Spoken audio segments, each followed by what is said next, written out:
નમસ્તે મિત્રો, આજે આપણે ખૂબ જ સરસ મજાની વાત જોઈશું દુઃખોનું પોટલું. નમસ્કાર મિત્રો, આ જગતમાં દરેક વ્યક્તિને કોઈક ને કોઈક પ્રકારનું દુઃખ તો હોય જ છે. એ પછી ધનવાન હોય, ગરીબ હોય, પરંતુ આપણને એમ લાગે છે કે સામેની વ્યક્તિ હંમેશા સુખી છે. સામેના વ્યક્તિને કોઈ જ પ્રકારનું કશું દુઃખ નથી. આપણને એવું લાગે છે કે ફક્ત ને ફક્ત આપણે જ એવા છીએ કે જેને દુઃખ છે, જાણે કે આપણે દુઃખના પહાડ નીચે દબાઈ ગયા હોય એમ. આપણા વારંવાર ભગવાનને કહીએ છીએ, ભગવાન મને આટલું દુઃખ કેમ આપે છે, અને આપણે દુઃખી થઈ જઈએ છીએ. તો મિત્રો, દુઃખમાંથી બહાર આવવા માટે આ સરસ મજાની વાત છે, જે આપણે અંત સુધી જરૂરથી જોઈશું. તમને જરૂર રસ પડશે.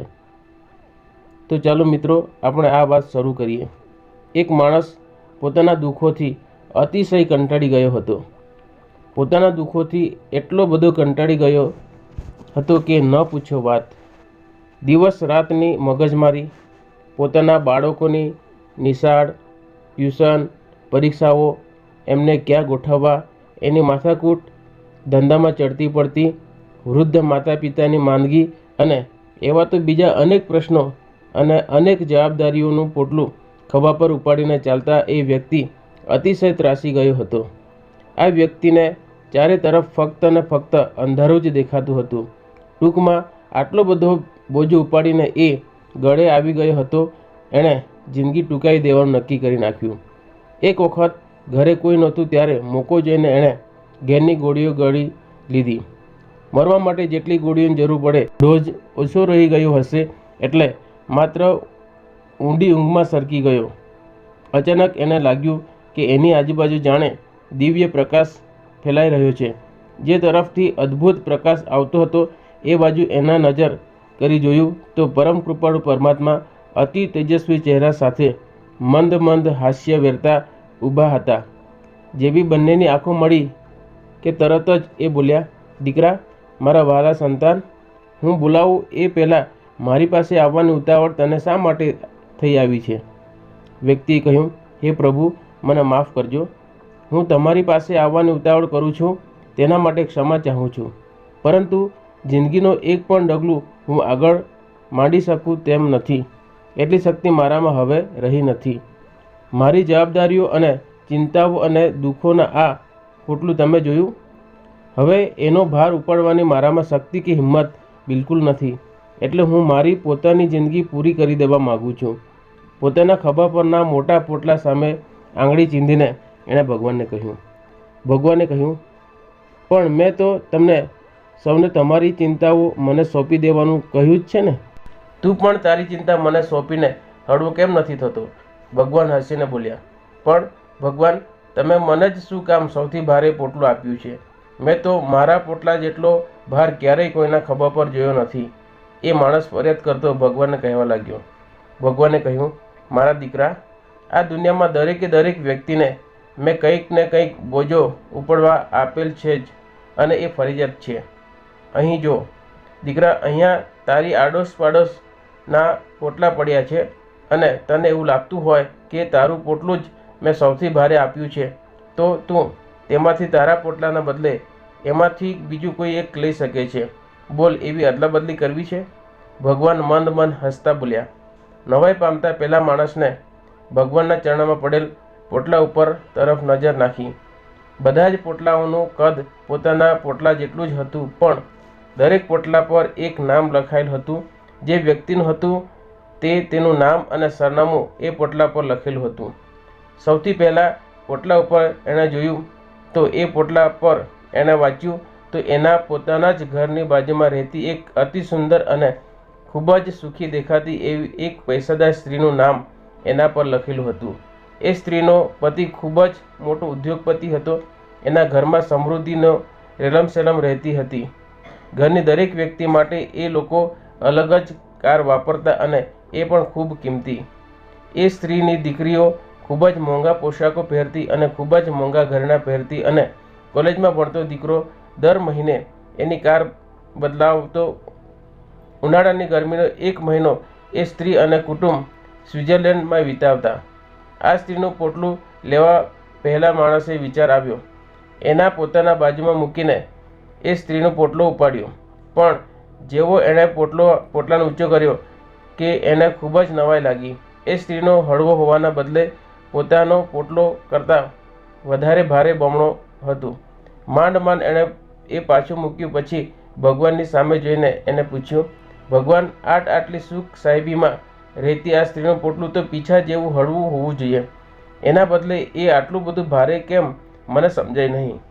ન સમજાય હોય તો તું જાતે જ એ જોઈ લે ને. ભગવાન હસતા હસતા બોલ્યા. પેલા માણસે પોટલું ખોલ્યું. બહારથી ખૂબ સુખી અને અતિ વૈભવ જીવન જીવતી એ સ્ત્રીના પોટલામાં રાત દિવસ એને હેરાન કરતી એની સાસુ દેખાય. એનો પતિ દારૂડિયો હતો. એ ધંધામાં કામે દેશ વિદેશમાં ફરતો રહેતો અને અત્યંત અતિ વ્યભિચારી જીવન જીવતો હતો, જેના કારણે ભયંકર રોગો થયા હતા. આ રોગોને દૂર કરવા લાખો રૂપિયાનો ખર્ચ કરતા હતા. તો દીકરો પણ આડાઅવળે રસ્તે હતો. એની દીકરીઓ પણ કેટલીય બીમારીથી પીડાતી હતી. બસ ઝડપથી એણે પોટલું બંધ કરી દીધું. એ વ્યક્તિ હજુ આગળ જાય ન શક્યો. એનાથી બોલાઈ ગયું, ભગવાન, બહારથી અત્યંત અને શ્રીમંત ખૂબ સુખી લાગતી સ્ત્રીનું જીવન આટલી બધી યાતનાઓથી ભરેલું છે તો કલ્પના પણ કરી શકતો ન હતો.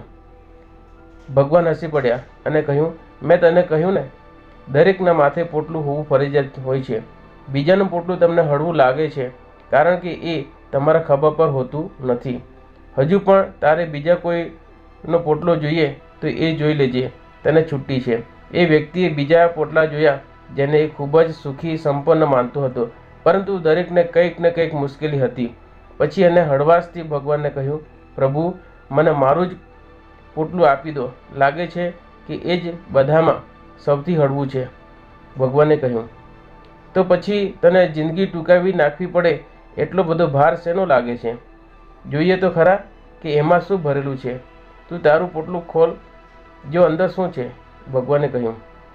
એ માણસે પોટલું ખોલ્યું તો અંદર સોનાની ઈંટો હતી, પૈસાની થપ્પીઓ હતી અને બીજા સાવ નાનકડા કહી શકાય એવા પ્રશ્નરૂપી પથ્થર હતા. અત્યંત પ્રેમાળ અવાજથી ભગવાને કહ્યું, વર્ષોથી તું આ સોનાની ઈંટો લઈને ફરતો હતો અને આ પૈસાની થપ્પીઓ ભેગી કરી જતો હતો, પણ તારે વારો તો આપઘાત કરવાનો જ આવ્યો ને. તો પછી આ સોનાની ઈંટો કે પૈસાની થપ્પીઓ કામની છે શું? કોઈ લઈ જશે, એ ખર્ચે જશે, એની બીક માટે તું એનું વજન કેટલું વધારી દીધું છે. હવે દુનિયામાં તું ફરી પાછો જા અને આ પૈસા મારા એવા સંતાનોને વહેંચી દે કે જેને જિંદગીએ કંઈ જ આપ્યું નથી, જેઓ ભૂખે મરી રહ્યા છે. હું તને ખાતરી આપું છું કે એમનો આનંદ જોઈને તારા આત્માને જે સુખ શાંતિ મળશે એ આ દોલતથી તને ક્યારેય નહીં મળ્યા હોય. ઉપરાંત આ બધું આપવાથી તારા ખભા પરનો પોતાનું વજન એટલું ઘટી જશે. અને હા, આ નાના નાના ધારદાર પથ્થરો શેના ભેગા કર્યા છે? બતાવ જોઉં. માણસને શરમ આવી અને બોલ્યા, પ્રભુ, એ મારા અભિમાન, સ્વાર્થ, પાપ અને રાગદ્વેષના પથ્થરો છે, જેના થકી મેં હંમેશા બીજાને ઈજા પહોંચાડવાનું કામ કર્યું છે. ભગવાન હસીને બોલ્યા, કંઈ વાંધો નહીં બેટા, તો તારે નિરાંતે દુનિયામાં પાછો જા અને આ નાના નાના પથ્થરો મને આપી દે. આજથી હું એ બધું તારી પાસેથી લઈ લઉં છું. કહી ભગવાને એ પાપ, રાગ, દ્વેષ તેમજ અભિમાન વગેરે પથ્થરો પોતાના હાથમાં લઈ લીધા. એ પથ્થરો એટલા તીક્ષ્ણ હતા કે ખુદ ભગવાનના હાથમાંથી પણ લોહીની ધાર થઈ. પેલા માણસને હવે ઘણી બધી હળવાશ થઈ. ભગવાન આભાર માની પ્રણામ કર્યા પછી પોતાનું પોટલું ખભે નાખીને ધરતી પર પાછો આવવા માટે નીકળી પડ્યો. થોડેક દૂર ગયા પછી એને કંઈક યાદ આવ્યું. પાછા ફરીને એના ભગવાનને પૂછ્યું કે હે પ્રભુ, મારું પોટલું તો હંમેશા મારા ખભા પર જ હોય છે, તો આ બધાના પોટલા અહીંયા કેમ પડ્યા છે? હવે ભગવાન એકદમ ખડખડાટ હસી પડ્યા. પછી બોલ્યા, મારા વાલા દીકરા, એ જ તો વાત છે જે તું છેક અત્યારે સમજી રહ્યો છે. આ દરેકના ખભે અસહ્ય તારા કરતાં કેટલાય ઘણો ભાર વધારે છે, છતાં એ લોકો સરસ રીતે જીવી રહ્યા છે કારણ કે એમણે એમનો પોટલો મને સોંપી દીધું છે, જ્યારે તું તારો પોટલો તારા ખભે લઈને ફર્યા કરે છે. હવે પેલા માણસના મગજમાં ચમકારો થયો. એની આંખોમાંથી આંસુની ધાર વહી નીકળી. ધીમા પગલે એ પાછો ફર્યો. ખભેથી પોટલું ઉતારીને એણે ભગવાનના ચરણોમાં ધરી દીધું. ભગવાનને પગે લાગ્યો અને એણે કોઈ દિવસ નહોતી અનુભવી એવી દિવ્ય હળવાશ અનુભવતો ધરતી પર પાછો આવવા નીકળી પડ્યો. એ જ ક્ષણે ઘેન ઉતરી જવાથી એની આંખ ખુલી ગઈ. Thank you for watching.